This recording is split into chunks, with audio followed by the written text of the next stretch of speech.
কারো যদি চাকরি চলে যায়, সরকারি চাকরি চলে গেছে, এটা তিনি একটা বড় বিপদ মনে করবেন। পকেট থেকে মোবাইলটা হারিয়ে গেছে, এটা বিপদ। বাইক অ্যাক্সিডেন্ট হয়ে অনেক টাকার ক্ষতি হয়ে গেল, এটা আমরা বিপদ মনে করি। আর সালাফরা সবচেয়ে বড় বিপদ মনে করতেন অন্তর কঠিন হয়ে যাওয়াকে।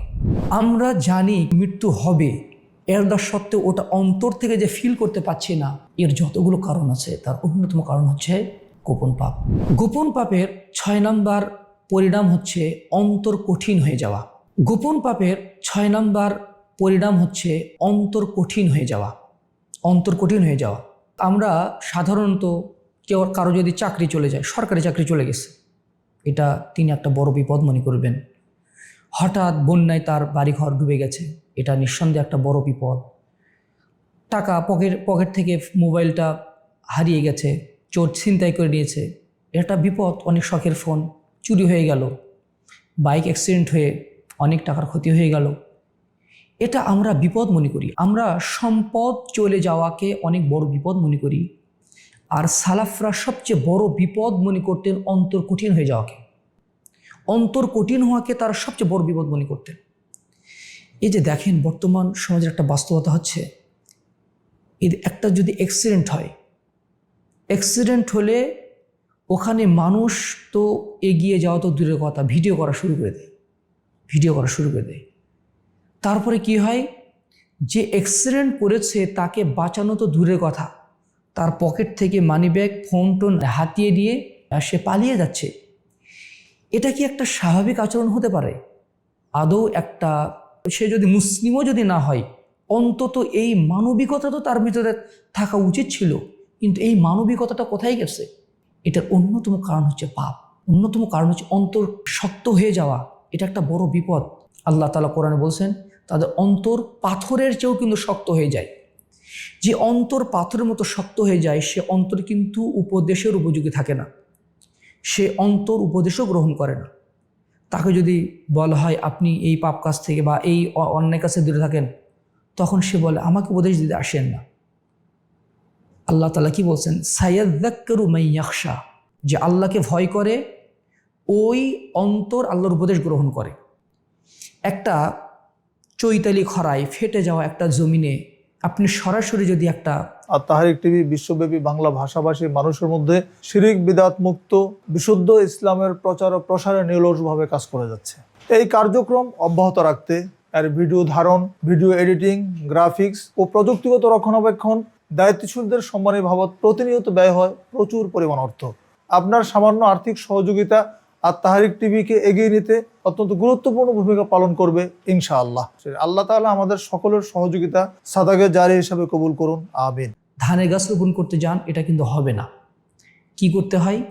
আগে সেখানে পানি দিতে হবে, তারপরে সেখানে মাটিগুলো নরম করে ফেলতে হবে। যখন একটা মাটি নরম করা হয়, তখন সেটা যে কোনো বৃক্ষ রোপণ করলে, যখন উর্বর শক্তি তার থাকে, তখন যে কোনো বৃক্ষ রোপণ করলে সেখান থেকে একটা ফলদার চারা উদ্গত হয়, একটা সুন্দর বীজের অঙ্কুরোদ্গম হয়। কিন্তু একটা ঠনঠনে জায়গায় যদি আপনি একটা বীজ ফেলে দেন, সেখানে কিন্তু ওই বীজটা কিছুদিন পরে মারা যাবে। আমরা অনেক সময় আমাদের অন্তর যে কঠিন হয়ে গেছে, এটা আমরা অনেক সময় বুঝতেই পারি না। এই যে আল্লাহর ভয়ে কান্না করতে পারা, এটা নরম হৃদয়ের একটা লক্ষণ। আমরা আল্লাহর ভয়ে কি কাঁদতে পারি? একজন সালাফ তার ছাত্রদেরকে বুঝাচ্ছিলেন যে পাপের একটা প্রভাব আছে। তো তার এক ছাত্র বলছেন যে উস্তাদ, আমি তো পাপ হয়ে যায়, কিন্তু কই, আমি তো শাস্তি দেখতে পাই না। তখন তিনি বলছেন, তুমি কি আল্লাহর ভয়ে কাঁদতে পারো? নির্জনে কবরের কথা মনে পড়লে, নিজের মৃত্যুর কথা মনে পড়লে, জান্নাত জাহান্নামের কথা মনে পড়লে তোমার কি কান্না আসে? তখন সে চুপ হয়ে গেছে। এই প্রশ্নটা যদি আমাদেরকেও করা হয়, আমি লাস্ট কবে আধা ঘন্টা ধরে আল্লাহর কাছে চোখের পানি ফেলে নিজের মুক্তির জন্য ক্ষমা প্রার্থনা করেছি, কবর আযাবকে ভয় করে চোখের পানি ফেলেছি, আধা ঘন্টা 1 ঘন্টা যাবত একদম ধর্ণা ধরে আল্লাহর সামনে বসে নিজের কোনো প্রয়োজনীয় কথা আল্লাহকে বলেছি। অধিকাংশ মানুষকে এই ব্যাপারে নেগেটিভ উত্তর পাওয়া যাবে, পজিটিভ উত্তর পাওয়া যাবে, এরকম অনেক আল্লাহর বান্দা এখনও আছেন। তো এই যে আল্লাহর কাছে কাঁদতে না পারা, এমনকি যাদের পাপ হয়ে যায় তাদের সামনে যদি মানে এমন বর্ণনাও এসেছে তাদের সামনে যদি দুই পাহাড় যদি টক্করও লাগে তারাও এতেও তাদের অন্তর নরম হয় না, তাদের অন্তর নরম হয় না। যাদের অন্তর নরম থাকে কোরআনের তেলাওয়াত করলে তাদের অন্তর ভেঙে যায়, মনটা নরম হয়ে যায়, চোখ বেয়ে অশ্রু ঝরে। মৃত্যুর কথা স্মরণ হলে, কবরের কথা স্মরণ হলে অটোমেটিক্যালি তাদের চোখ দিয়ে পানি আসে। চোখ দিয়ে পানি আনতে পারা বড়ই সৌভাগ্যের একটা ব্যাপার, বড়ই সৌভাগ্যের একটা ব্যাপার। নির্জনে আল্লাহর হয়ে কাঁদতে পারা। লাই ইয়ালিজান নার রাজুলুন বাকা মিন খাশিয়াতিল্লাহ হাত্তা ইয়াউদাল লাবানু ফি যারঈ। লাই ইয়ালিজান নার রাজুলুন বাকা মিন খাশিয়াতিল্লাহ। ওই ব্যক্তির জাহান্নামে যাওয়া অসম্ভব যে ব্যক্তি আল্লাহর ভয়ে ক্রন্দন করে। মানে লাই ইয়ালিজান নার রাজুলুন বাকা মিন খাশিয়াতিল্লাহ, যে ব্যক্তি আল্লাহর ভয়ে কান্নাকাটি করে ওই ব্যক্তি জাহান্নামে যাবে না, কখনোই প্রবেশ করবে না জাহান্নামে। তার জাহান্নামে যাওয়াটা ওই রকমভাবে অসম্ভব গাভীর মানে বাট থেকে। আর তাহারিক টিভি বিশ্বব্যাপী বাংলা ভাষাভাষী মানুষের মধ্যে শিরিক বিদআত মুক্ত বিশুদ্ধ ইসলামের প্রচার ও প্রসারে নিরলসভাবে কাজ করে যাচ্ছে। এই কার্যক্রম অব্যাহত রাখতে এর ভিডিও ধারণ, ভিডিও এডিটিং, গ্রাফিক্স ও প্রযুক্তিগত রক্ষণাবেক্ষণ দায়িত্বশীলদের সম্মানী বাবদ প্রতিনিয়ত ব্যয় হয় প্রচুর পরিমাণ অর্থ। আপনার সামান্য আর্থিক সহযোগিতা আর তাহারিক টিভিকে এগিয়ে নিতে অত্যন্ত গুরুত্বপূর্ণ ভূমিকা পালন করবে ইনশাআল্লাহ। আল্লাহ তাআলা আমাদের সকলের সহযোগিতা সাদাকে জারি হিসাবে কবুল করুন, আমিন। ওলান থেকে দুধ দহনের পরে ওই বাঁটের ছিদ্র দিয়ে তার ওলানের ভিতরে দুধগুলো পুনরায় ঢুকিয়ে দেওয়া যেমন অসম্ভব। আল্লাহর ভয়ে যে কান্না করতে পারে না, আল্লাহর ভয়ে যে কান্না করতে পারে, চোখের পানি ফেলতে পারে, ওই ব্যক্তির জাহান্নামে যাওয়া তেমনি অসম্ভব। আরও সে নিচে যে 7 শ্রেণীর লোক স্থান পাবে তার মধ্যে অন্যতম এক শ্রেণীর লোক হচ্ছে ও রাজুলুন বাকা মিন খাশিয়াতিল্লাহ। মানে ওই ব্যক্তি, যে ব্যক্তি আল্লাহর ভয় কাঁদতে পারে, যাকারাল্লাহ খালিয়ান ফাফাদাত আইনাহু, সে নির্জনে আল্লাহকে স্মরণ করতে তার দুই চোখ দিয়ে অশ্রু গলগল করে ঝরিয়ে পড়ে। অন্তর যখন নরম থাকে দেখবেন যে সূরা ফাতিহা পাঠ করতেই অন্তর ভিজে যাচ্ছে, চোখ অশ্রুসিক্ত হয়ে যাচ্ছে। এটা কিন্তু অন্তর নরম হওয়ার লক্ষণ। কিন্তু অনেক সময় দেখা যায় যে কান্নার চেষ্টা করছি, কান্নাই আসছে না, কান্নাই আসছে না। এটা কিন্তু দুর্ভাগ্যের লক্ষণ, এটা দুর্ভাগ্যের লক্ষণ।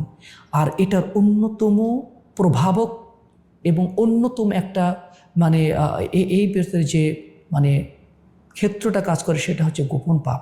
গোপন পাপ। আমার বিনোদনের জন্য দেখা 10 মিনিটের রিলস, এটা আমার অন্তরে কান্নার অনুভূতিটা হারিয়ে ফেলতে পারে। তবে সব কান্নাই যে উপকারী কান্না এমনটাও কিন্তু না। একজন সালাফ বলেছেন কান্নার 10টা প্রকার আছে, তার মধ্যে শুধু একটা কান্নাই উপকারী, যে কান্নাটা স্রেফ আল্লাহর জন্যই কাঁদা হয়। কেউ তার টাকা হারিয়ে কান্নাকাটি করছে, এই কান্না উপকারী নাও হতে পারে, কিন্তু আল্লাহর ভয়ে যে কান্নাটা কাঁদা হয় এটাই হচ্ছে প্রকৃত কান্না, এটাই হচ্ছে প্রকৃত কান্না।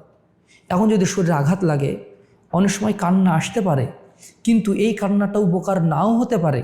মুমিন বান্দার জন্য হয়তো উপকার হবে, কারণ মুমিন বান্দার আঘাত পাপ মোচনের অন্যতম একটা উপলক্ষ। কিন্তু